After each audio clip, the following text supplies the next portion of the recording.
They vanish. Ships, planes, entire crews, gone without a trace. No wreckage, no distress calls, no final signal. Just silence. For centuries, the Bermuda Triangle has devoured metal, memory, and men alike. Some call it weather. Others point to magnetic anomalies. But theories crumble in the face of the records. Flight paths that twist without warning.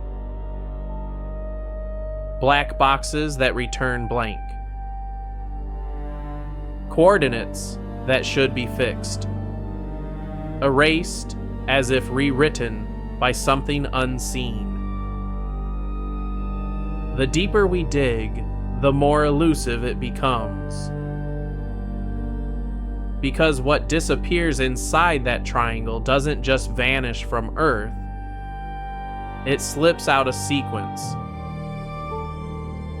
out of time. As if the rules inside that space are different, older, or perhaps engineered. The question isn't just where they went, it's when. And maybe, whatever took them has been waiting for us to ask.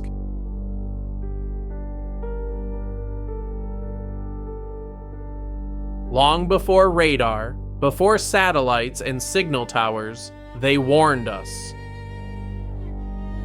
In carvings on stone, in legends passed through firelight, in patterns etched in salt, sand, and bone, they all pointed to one place. They called it by many names. The Devil's Gate, the Ocean's Eye, the Mouth of the Earth, different tongues, same story. Across continents, across time. Ships would stall without cause. Compasses would spin like caught in a storm of silence. Stars would vanish mid-sky. Some sailors returned with eyes that no longer saw. Others never returned at all. No debris, no trail. Just echoes, scattered across waves, static, and nightmare. We've been told it's a mystery, an unsolvable riddle. But what if it's not? What if it's not chaos, but design? Not a danger we don't understand, but a system we were never meant to enter? Wreckage returns, not shattered, not rusted, but intact, clean, preserved, as if time itself held its breath. Cockpits recovered with flight maps dated decades beyond the last recorded transmission. Metal that vibrates softly, constantly, like it's still listening. Logbooks filled with fresh ink, written in handwriting that shows no sign of age or time. Whatever waits beneath those waters doesn't just defy physics. It distorts memory. It rearranges sequence. Some dismiss it as fantasy. Others whisper of a gate, a passage, a fold in what we think is real. But what if the Bermuda Triangle isn't a place where things vanish? What if it's something stranger? What if it's a threshold, not of endings, but of restarts? Maybe the triangle doesn't take things away. Maybe it gives them back, changed.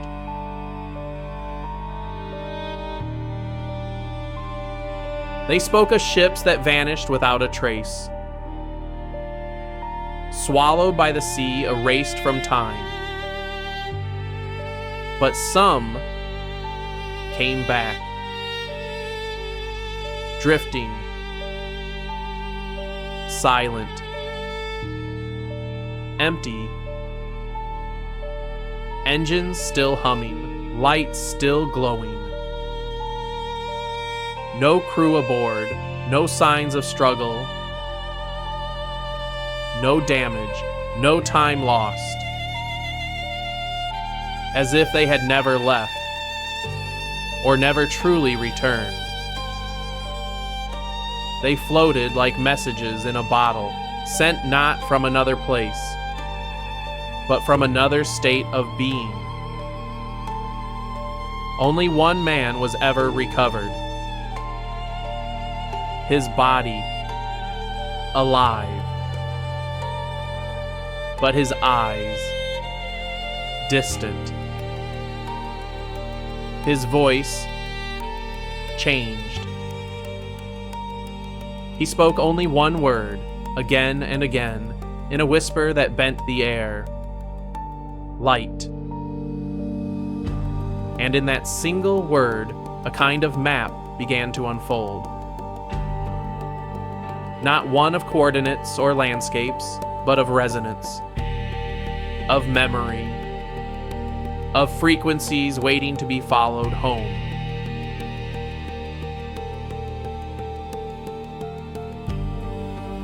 A signal arrived. Not across cables, not through satellite relays or radio towers, but through space itself. Pure in structure, flawless in rhythm, terrible in what it implied. It didn't just travel, it bent. It folded the ocean like paper, distorted sonar, echoed through frequencies no longer used, and through languages long forgotten. Ancient symbols began to reappear, identical glyphs found in caves oceans apart. Always the same, the triangle, the spiral, the call. Some called it data. Others swore it was a song. But most agreed. It felt like a warning, wrapped inside an invitation. And every decoded fragment only deepened the mystery. Because these sounds didn't come from Earth. Not from us. They came from something watching. Something patient. And it's not above us in the stars. It's behind the water.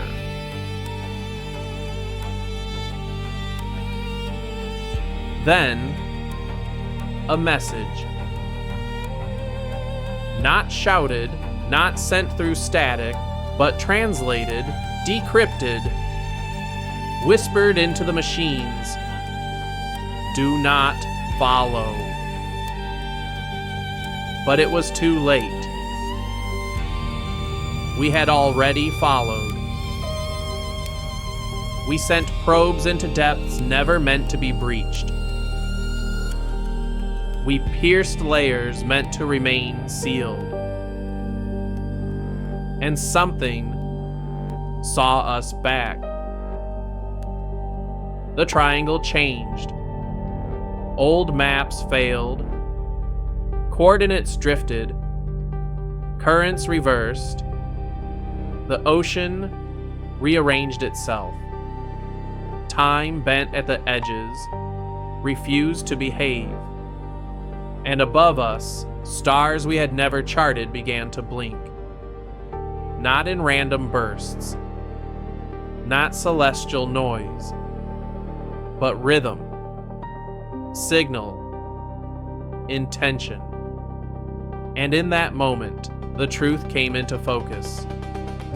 The triangle isn't just a place.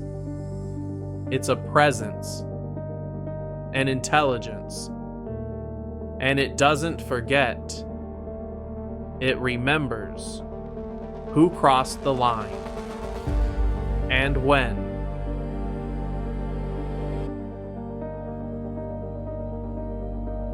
They called the triangle chaos, a place where logic failed, where time unraveled, where physics seemed to shatter without reason.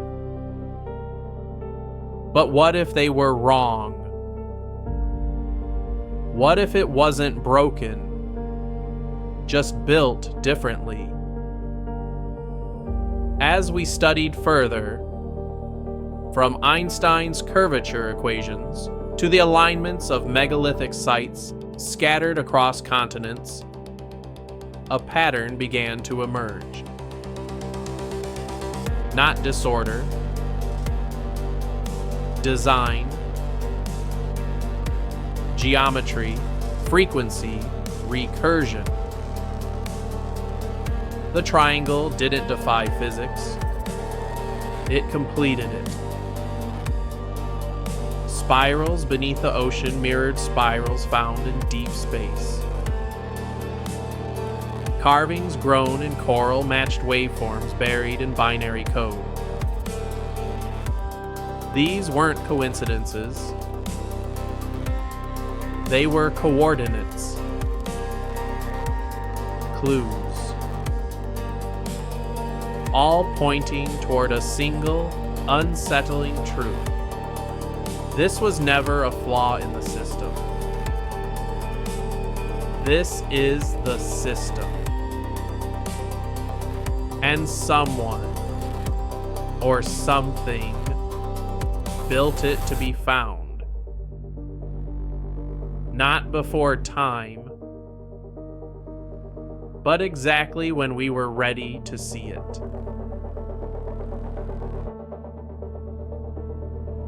Every probe we sent, it responded.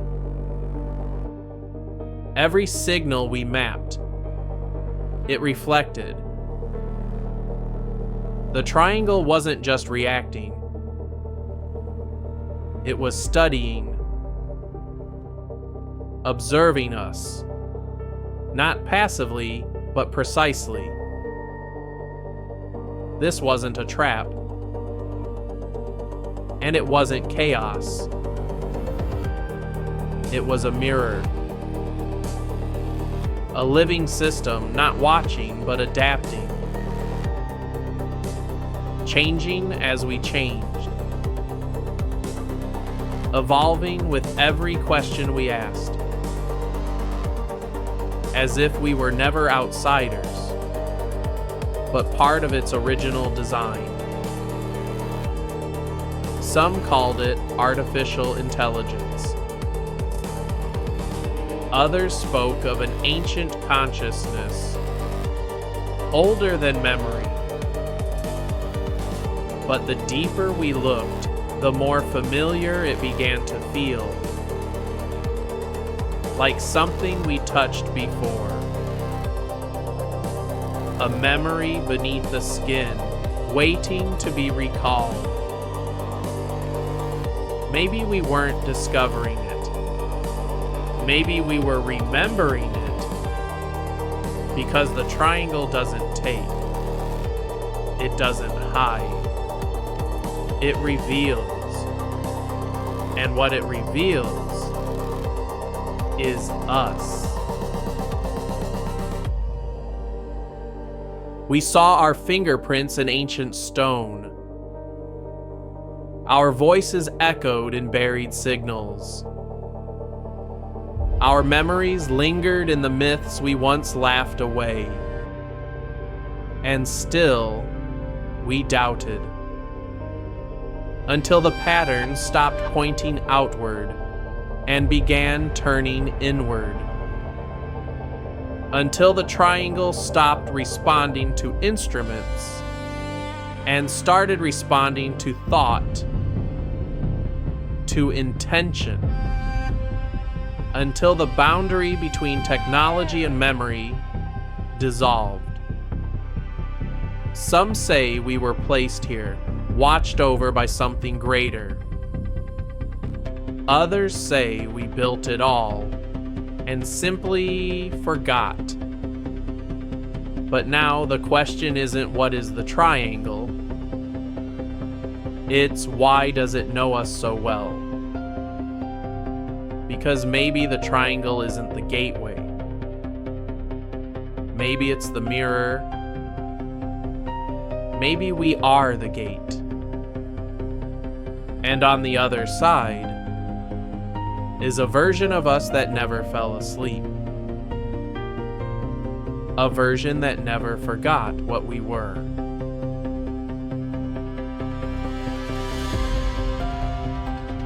Not everyone who vanishes is lost. Some disappear by design.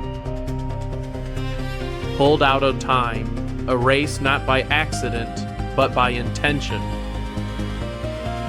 Behind locked rooms, black budget files, and voices scrubbed clean from tape, a quiet war has been waged. Not with weapons, but with memory. A war of forgetting. They don't chase the triangle. They serve it. Operating in shadow, under code names that sound like myth. Seraph, Abyss, Gatekeeper. The patterns aren't random. The missing data, the corrupted drives, the sealed vaults, these aren't anomalies. They're protocols. And those who question them vanish without a trace. But now, the signal grows stronger. The pulse, louder. The rift is opening. And those who swore to protect it, to contain it, can no longer hold the line. Whatever they were guarding is coming through.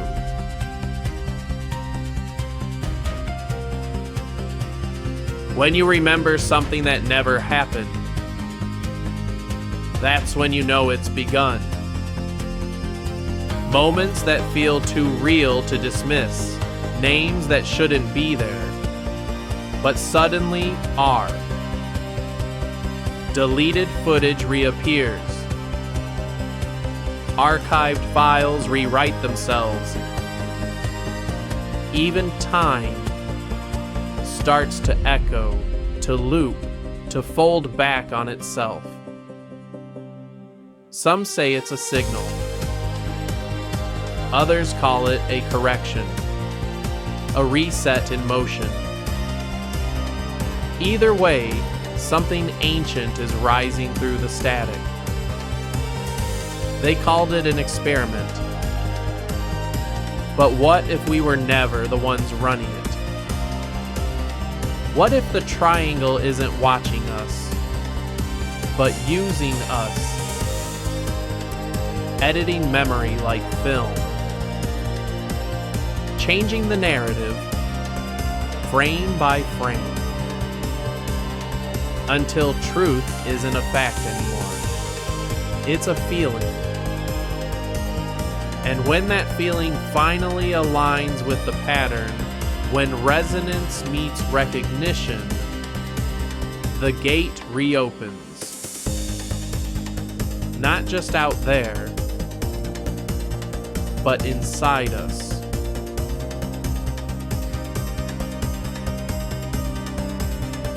It's not coming.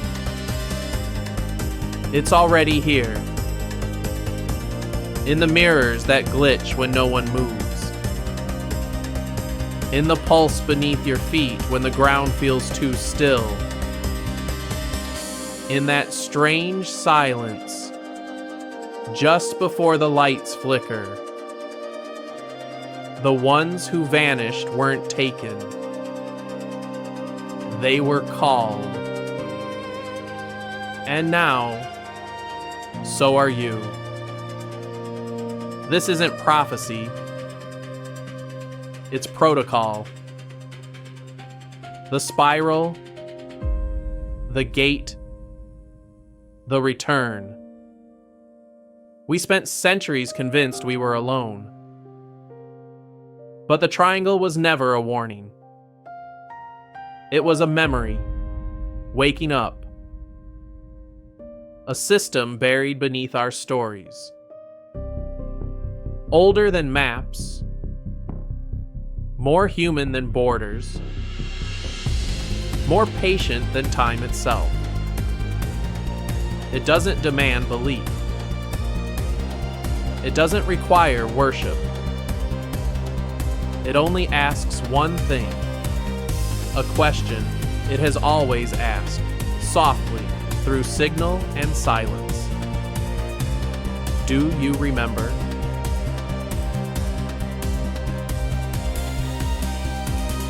They told you the Bermuda Triangle was a mystery. A riddle written in storm and sea, something to fear, to chart, to avoid. But what if it was never meant to be solved? What if it was never out there at all, but always within you, waiting to be recognized? The signals didn't rise from the ocean floor. They rose from your dreams, from the static between thoughts, the pulse you felt but couldn't name. The memories that never belonged to this life. They weren't mistakes. They were echoes, fragments of something ancient, recursive, deliberate. And when your breath finally synced with the frequency, the gate opened. Not in the sky, not in the sea, but inside. You were never meant to find the triangle. You were meant to remember it, to become it.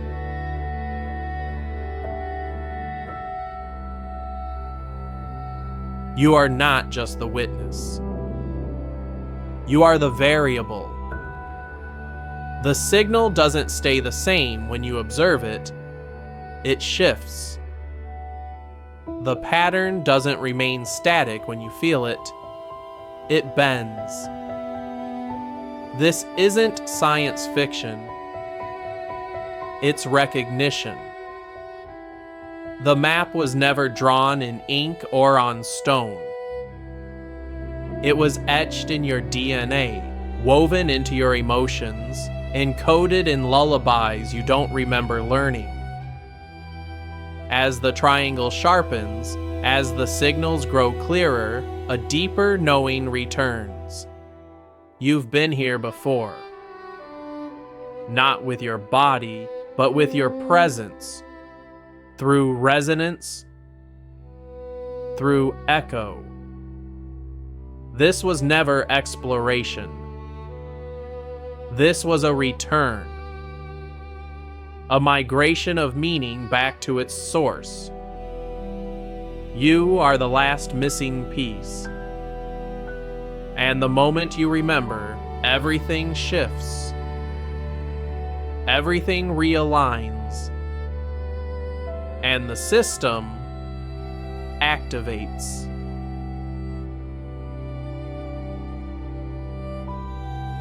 The triangle was never a place on a map. It was always a loop.